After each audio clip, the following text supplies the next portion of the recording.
Part 2, Warrior's Dialogue. Conceptual Saturation. I once told Carlos how difficult it was for me to understand the postulates of sorcery, and asked him for some definitions which could guide my rationality.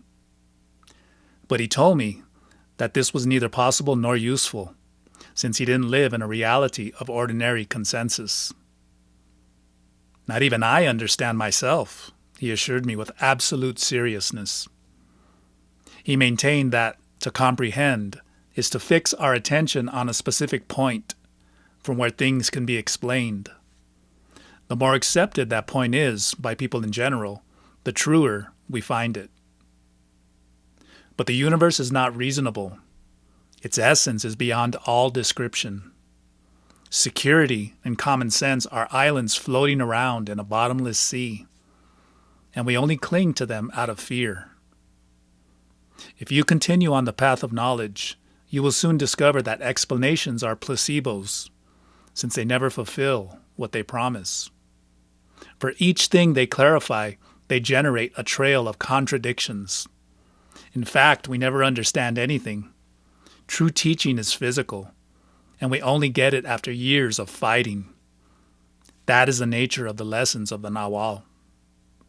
However, sorcerers have found that it is possible to understand things without reasoning them out, and that has led them to practice. An hour of practice can sweep years of explanation off the table, and real results appear. Results that stay with you forever.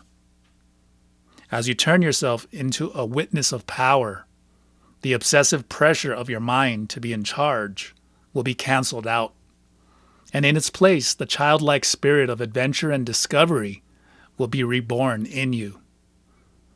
In that state, you don't think anymore. You act. Then he asked me how much my interest in the knowledge of the sorcerers of ancient Mexico was honest. I assured him that there could be no doubts about my sincerity, and that I was willing to make any effort except to transgress my principles concerning honesty and charity. He shook my hand effusively. "You are the ideal candidate," he exclaimed. I don't know whether he was joking or sincere. To my surprise, he stated that my principles, which were not mine, but those of any intelligent and normal person, were a very good base to work from. They are your basic materials, but now you have to transform them into an unbending intent, because as long as they remain just good intentions, they won't serve you in any way. After a pause, he added, "I can help you to elucidate the beliefs of the seers of ancient Mexico by means of a combination of studies and experiences." Interpreting my silence as agreement, he continued by describing an ancient program that I should incorporate in my daily life, based on 3 points: stopping my internal dialogue with the help of pure intent, compacting my energy by means of rearranging my way of life, and loosening the bounds of my mind in order to dream. He said the program was designed to help me loosen a little the collective fixations and encourage me to enter into a practical commitment with the postulates of sorcerers. I accepted his proposal and prepared to listen. But Carlos was anything but a good instructor. When I read his books, at least I had the opportunity to pause, to reread a sentence, or to leave everything for later. But when I was right there beside him, his impatience and his uncontainable torrent of words overwhelmed me. Also, he gave the impression that he was avoiding, in every possible way, establishing a human relationship. When I pointed out to him that this method didn't work, he told me that it was a deliberate hunting strategy. Apparently, he was stalking the routines of my mind through what he called conceptual saturation. I asked him what he meant by that, and he explained. Reasons become saturated when you give it too much content to work with. Don Juan used to say that strange concepts like those sorcerers deal with, should be repeated to the point of fatigue. That way, they gain a definite place in our awareness, burdened by the weight of so many trivial matters. What scares us in front of a sorcerer's lesson is that, even if we don't want to, we are constantly evaluating everything that comes to us. When the object of that analysis is an irrational proposition, it requires a lot of power to avoid prejudice. If you want to know the magical side of the world, be implacable with your reason. Don't let it make itself comfortable. Take your rational thoughts to their limit, to the point of rupture. Understand, under such circumstances, your mind will only have two options: to impose itself, forcing you to abandon the apprenticeship, or to be quiet, leaving you alone. An inventory of beliefs. How is your recapitulation going? His question caught me unaware. I answered that I had still not tried the exercise because I was waiting for conditions at home to be favorable. He gave me a very serious, almost reproachful look and commented that, for sorcerers, the totality of a path can be summed up in its first step. That means that the ideal conditions are here and now. Softening the tone of his voice, he granted, it happens to everyone at first. To observe our life is an agitating exercise, because to get to the bottom of things scares us, and it is easy to postpone it from one day to the next. But if we insist, after a time of scrutiny, we begin to discover that what we always found to be obvious and correct ways of thinking are in fact implanted beliefs. The ideas we become addicted to are made up of the densest matter in our mental contamination. In general, they all start from a defect of syntax. If the way we speak changes, they stop making sense and are replaced by new ideas. That's why there are so many belief systems in the world. From the center of silent knowledge, we all know that. That's why we are so rarely willing to practice our beliefs. We can spend a lifetime speaking of loving our fellow man or turning the other cheek, but who dares to actually do it? There you have the wars for religious motives, where people are killed because of the peculiar way they pronounce God's name. Sorcerers know that beliefs based on ideas are false. He explained to me that the starting point of our convictions is usually something that someone told us in an imperative or persuasive tone when we were children, before we had our own inventory of experiences for comparison. Or it is one of the effects of the massive and subliminal propaganda to which modern man is subjected. Frequently, they come from a sudden and deep emotional outburst, like that suffered by those who allow themselves to be swept away by religious hysteria. That modality of belief is merely associative. At the core of each one of our actions, customs, or reactions, there is a hidden belief. Therefore, the initial task on the path of knowledge is to make an inventory of all those things we have placed our faith in. He suggested that I dedicate a new notebook to that exercise, where I should write down all my beliefs.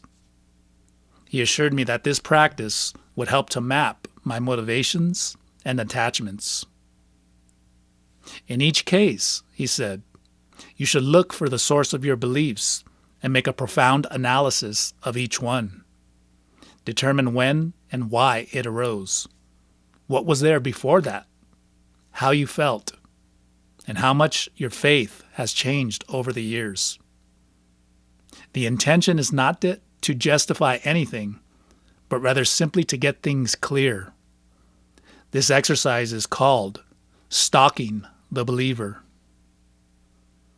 He predicted that the result of the practice would be to liberate me of my secondhand convictions, and emphasized that in the world of sorcerers, only direct experimentation is valid.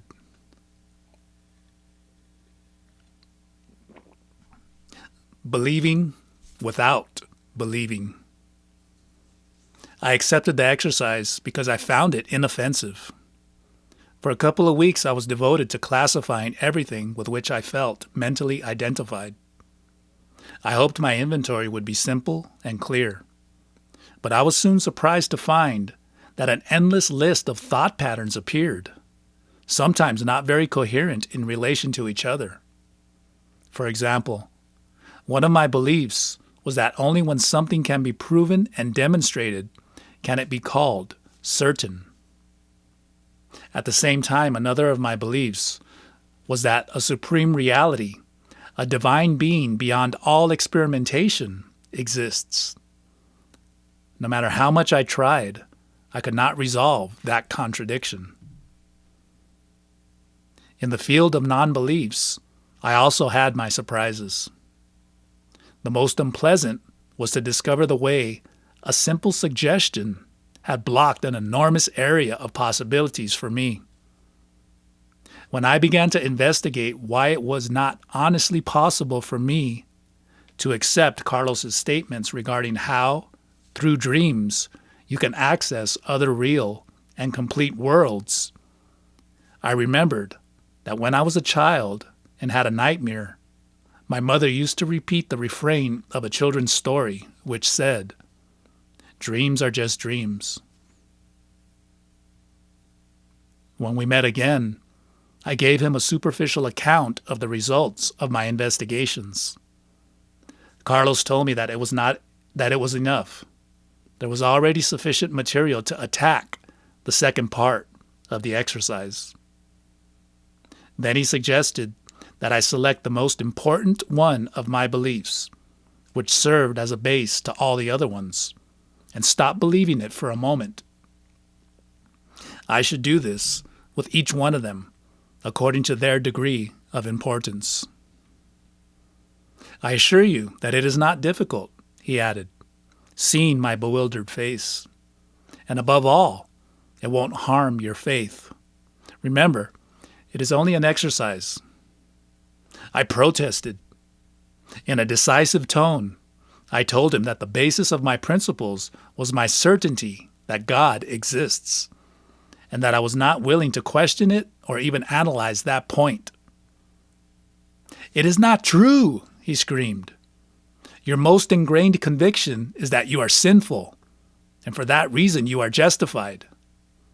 You can make mistakes, squander your energy, and give in to anger, lasciviousness, whims, and fear. After all, you are human, and God always forgives you. Don't fool yourself. Either you choose your belief or it chooses you. In the first case, it is authentic. It is your ally. It sustains you, and it allows you to manipulate it at will. In the second case, it is an imposition and not worthwhile."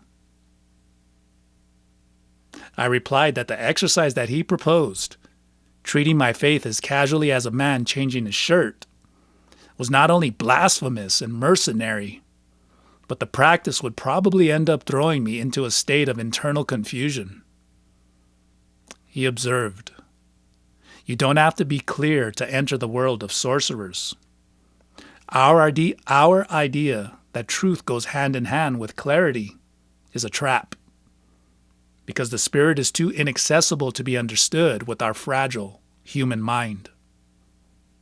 As you well know, the essence of religion is not clarity, but faith. But faith is worth nothing in comparison with experience. Sorcerers are practical. From their point of view, what we believe or stop believing is absolutely irrelevant. The stories that we tell ourselves don't matter in the least. What matters is the spirit. When there's power, the content of the mind is something secondary. A sorcerer can be an atheist or a believer, Buddhist, Muslim, or Christian, and yet cultivate impeccability, which automatically brings him to power. His words irritated me beyond reason. When I realized it, I was surprised to find how deeply the Catholic doctrines I learned during my childhood had penetrated. Now that Carlos questioned them, it felt as if he was unfairly robbing me of something very valuable. He noticed my dilemma and began to laugh. "Don't confuse things," he told me. Religions are not remedies, but consequences of the pitiful state of awareness man is in. They are replete with good intentions, but very few people are prepared to fulfill them. If their commitment meant anything of real value, the world would be full of saints, not sinners. The moment ideologies, including Nagualism, become widespread, they become cultural mafias, schools to make people sleepy. No matter how subtle their postulates are, and no matter how much they try to validate them with personal corroboration, they end up conditioning our actions according to some form of reward or punishment. And by doing that, they pervert the very essence of the search. If the pillar of my faith is a salary, what merit does it have? Sorcerers love the purity of the abstract.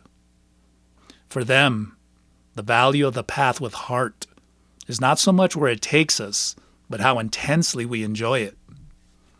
Faith certainly has value in an ordinary life, but it is useless against death.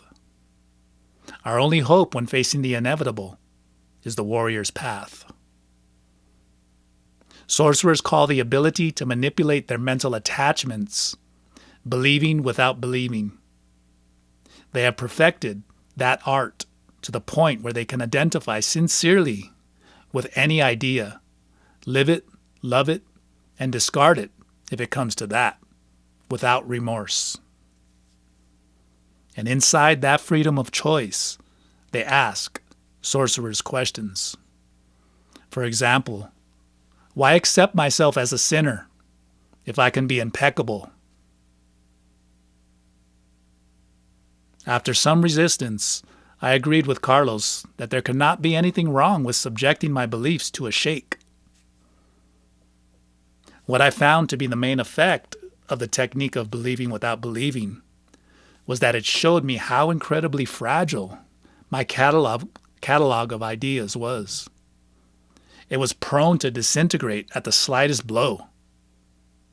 I understood why Don Juan claimed that the world we live in is a magic fabric, the magic of the first ring of power.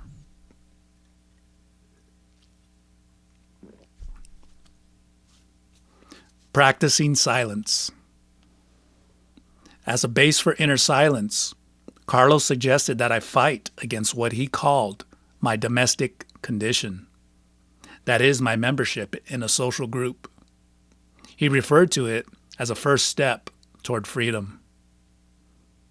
To put our interactions on trial means to analyze all over again a heap of things we have always considered as facts, beginning with our sexual role and ending with family obligations and the religious and civic commitments we usually involve ourselves in. The purpose is not to judge or to subvert anything, but to observe. Observing in itself has an effect on things.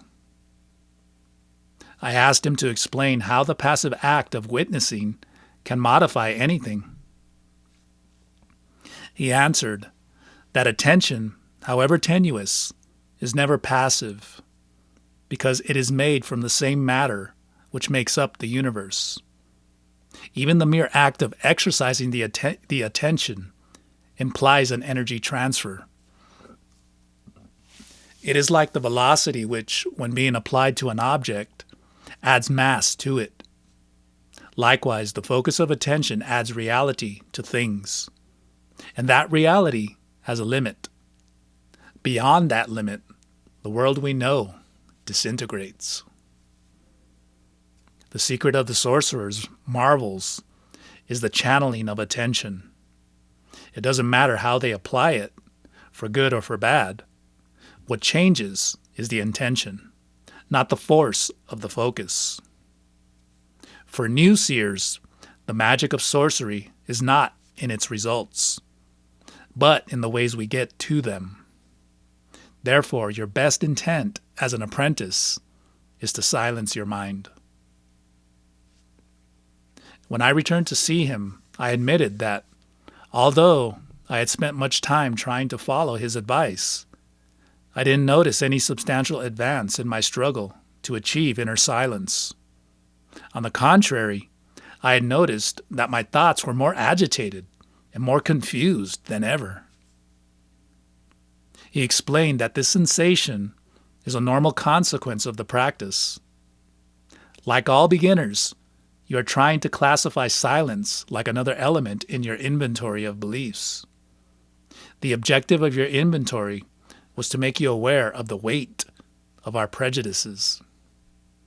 We use almost all our available energy on maintaining an image of the world, and we do it by means of conscious or unconscious suggestions. When an apprentice is liberated from that jail, he has the sensation that he has had fallen into an ocean of peace and silence. It doesn't matter if he speaks, sings, cries, or meditates. That sensation remains. In the first stages of the path, it's very difficult to handle silence as a practice, because as soon as we detect an absence of thoughts, a mischievous little voice congratulates us for it, and that automatically breaks the state.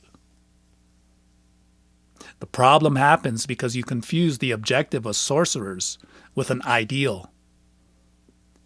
The concept of silence is too delicate for a mind like yours, accustomed to classifications. It is obvious that you have thought about the exercise in auditory terms, as a lack of sound, but that's not what it is about. What sorcerers want is something simpler. They try to resist the suggestions, and that's all. If you're able to make yourself the owner of your mind and to think properly, without prejudice or false convictions, you will be able to cancel out the domesticated part of your nature, a supreme achievement. Otherwise, you will not even understand what the exercise is about. Once we learn how to prevent them, without being offended by them or giving them any kind of attention, the commands of the mind will stay in our interior for some time, but eventually they will leave. So it is not a question of getting rid of them, but rather of killing them with boredom. To reach that state, you have to rattle your inventory of ideas. I asked you to begin with your beliefs, but it would have worked equally well if, for example, you had listed all your relationships and affections, or the most attractive elements in your personal history, or your hopes, goals, and concerns, or your likes, preferences, and aversions. The most important thing is that you become aware of your thought patterns.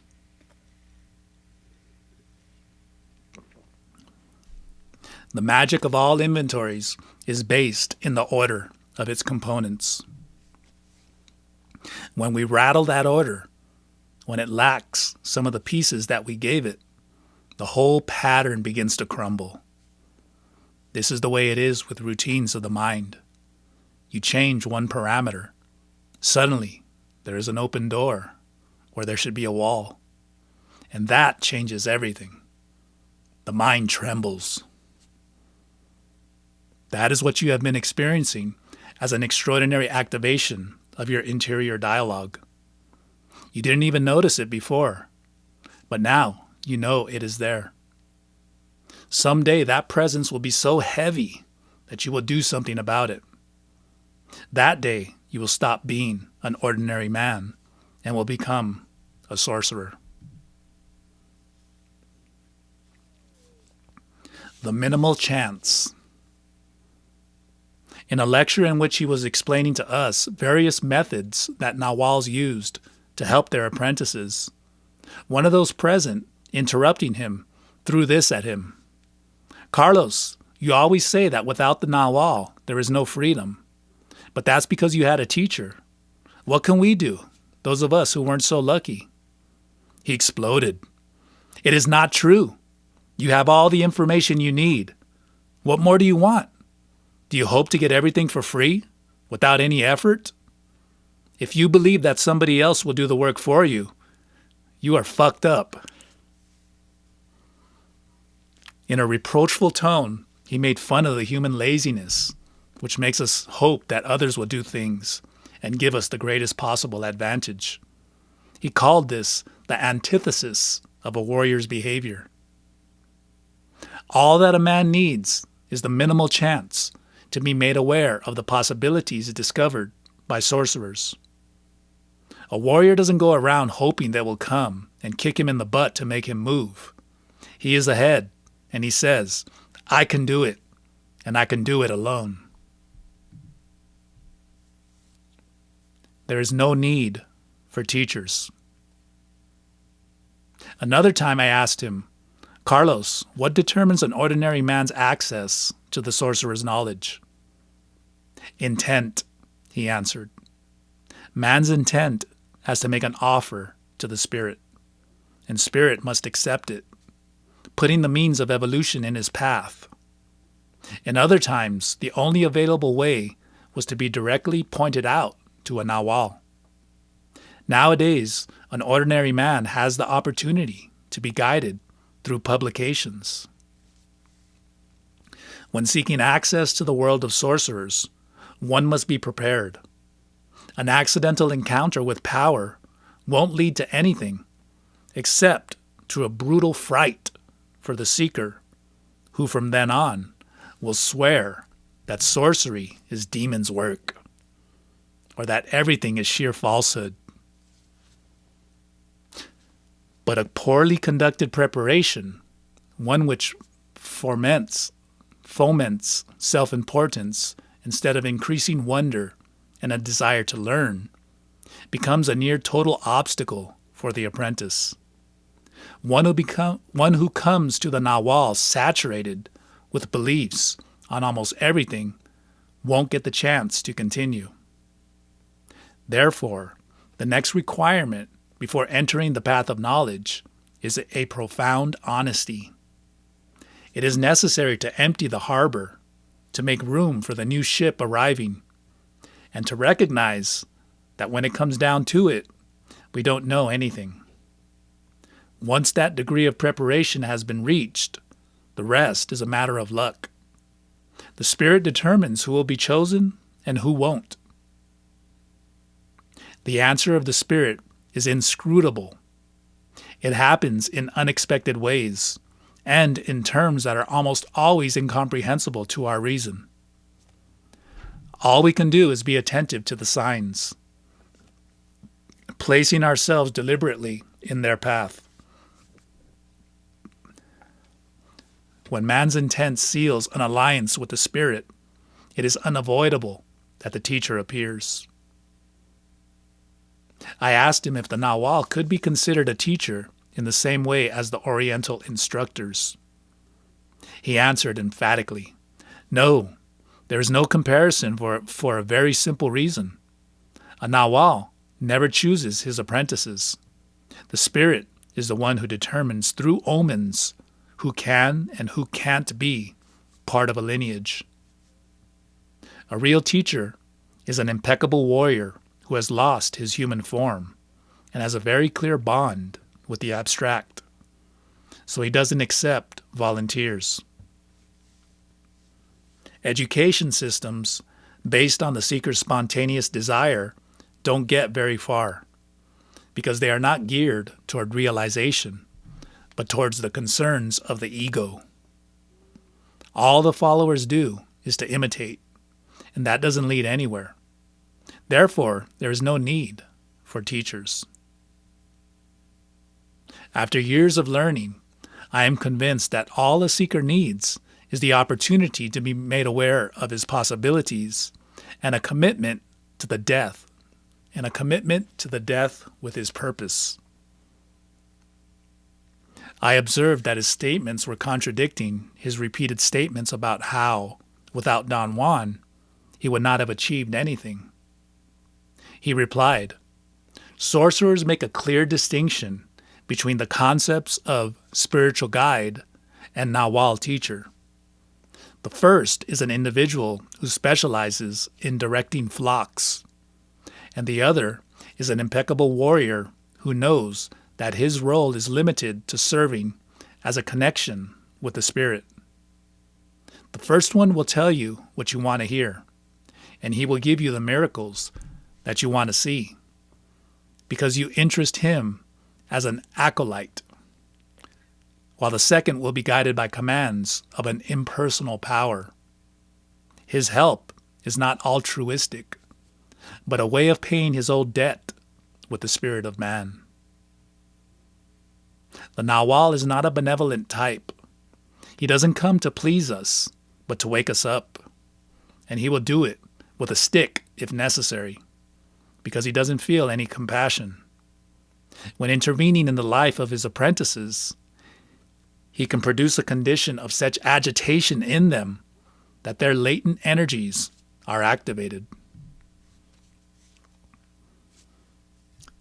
To know oneself. The conversation turned to the tendency that human beings have to behave in imitative ways, something that he categorized as the behavior of primates. Our great opportunity, and at the same time our great anxiety, is an abyss of silent knowledge, which is still inside each one of us. Below the noise of the mind, we all have the sensation that there is something indefinite, something that makes us grab anything, which will alleviate this pressure of the unknown. Frequently, that feeling takes us to fanaticism, and there are always those willing to profit from other people's faith.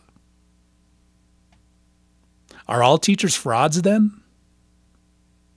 What I've seen is that most of them are as asleep as their followers, but they have learned how to hide it. Imagine a planet where all the residents are blind.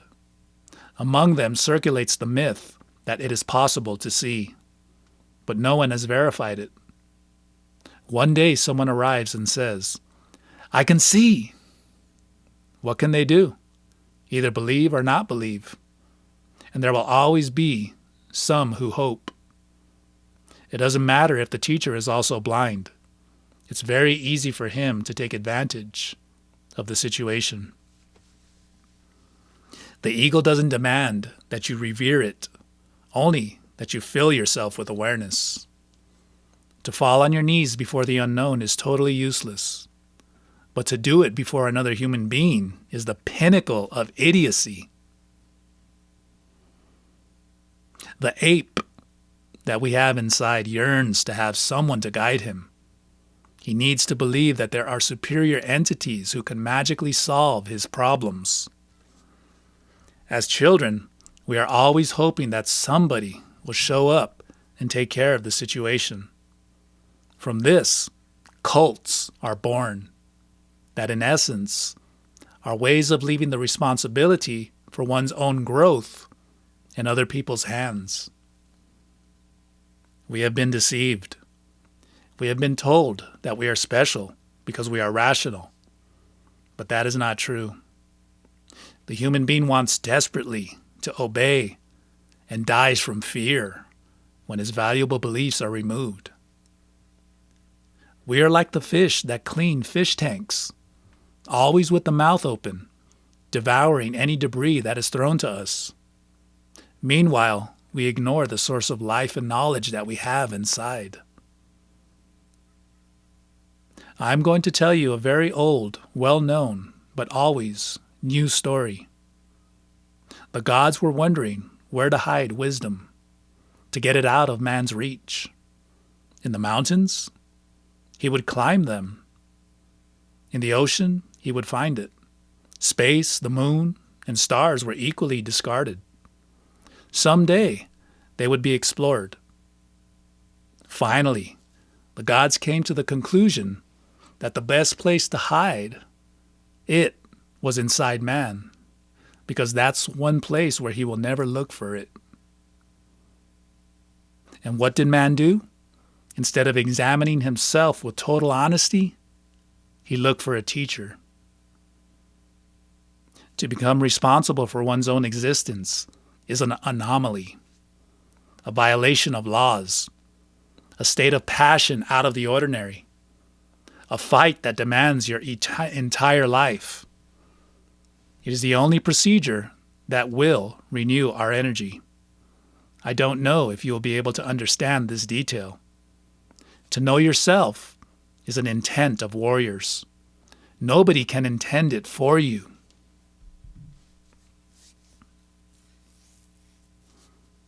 Power plants.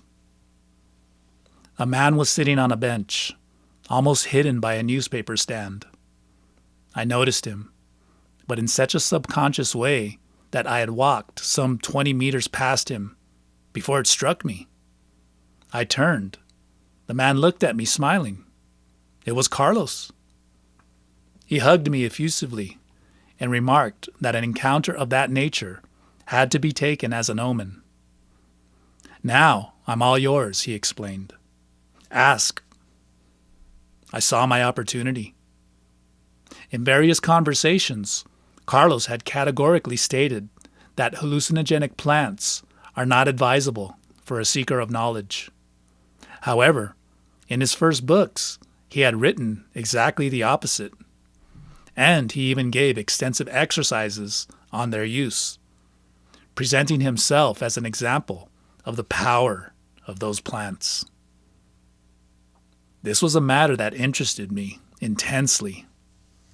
I had never experienced in my own body the incredible forms of perception that he described, and I felt a great curiosity.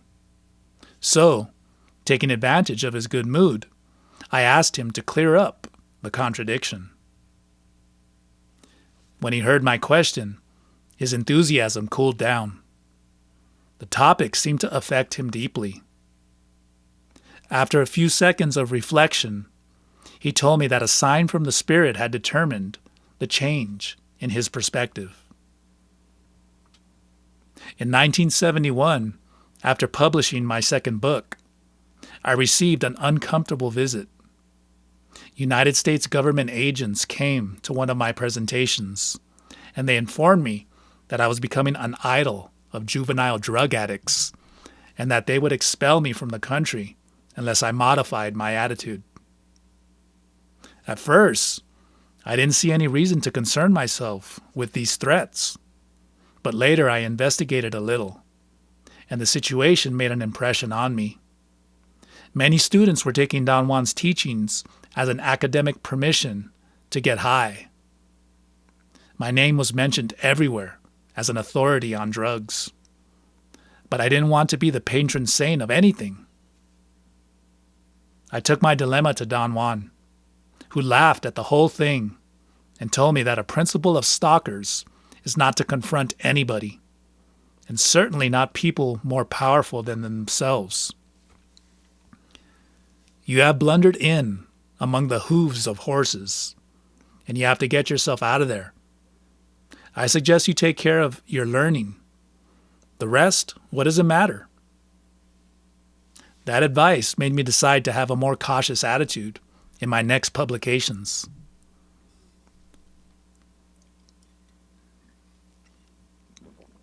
Personally, I neither approve nor disapprove of anything, since I am not one to judge in the matter. Also, my learning was a result of such techniques. However, in public, I cannot encourage use of the plants, because my books are read by all kinds of people, and everyone interprets them in their own way. Without qualified supervision, power plants can produce regrettable results, since they move the assemblage point abruptly and erratically. In the long term, they take their toll on a person's health and sanity, and sometimes they will take a practitioner's life. On one occasion, they warned me that the father of a student was looking for me with a gun to kill me because he blamed me for his son's death after experimenting with drugs. It is a very delicate matter, all this about power plants. If you want to understand it, you have to abandon the folkloric vision that almost everybody has of sorcerers. True Toltec warriors are not fanatical about dope or about anything else. Their behavior is strictly dictated by impeccability. I have already explained to you that Don Juan used plants with me only in the beginning of my apprenticeship, and only because I was exceptionally fixed in my routines. The more obstinate I got, the more plants he gave me. In that way, he was able to loosen my assemblage point, the minimum necessary for me to grasp the premises of his teachings. However, in spite of his careful conduct, it had a high cost for me, and it's one of the main reasons why today my health is so deteriorated. Power plants have a limit, and a sorcerer finds it very soon. They are an initial stimulus, but they cannot become a base to work from because they don't have the capacity to take us to complete worlds, which is what a seer looks for. Do you mean that the movement they induce in the assemblage point is not sufficiently great? It's the opposite. They produce a deep and unpredictable shake. A real sorcerer can manage that, but not an apprentice. If he uses them to break his perceptual limits, the beginner will be tempted to classify everything he is witnessing as hallucinations. After all, everything started from a plant. In that way, he will never reach the degree of commitment needed to fix his assemblage point in a new position.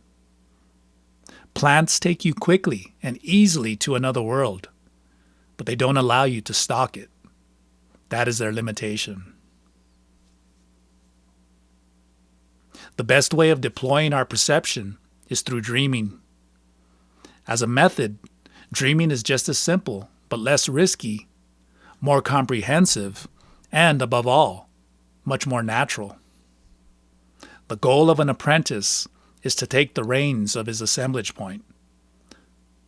Once he is able to displace it, he has to repeat those movements without external help, by force of his discipline and impeccability. Then we can say the warrior has found an ally.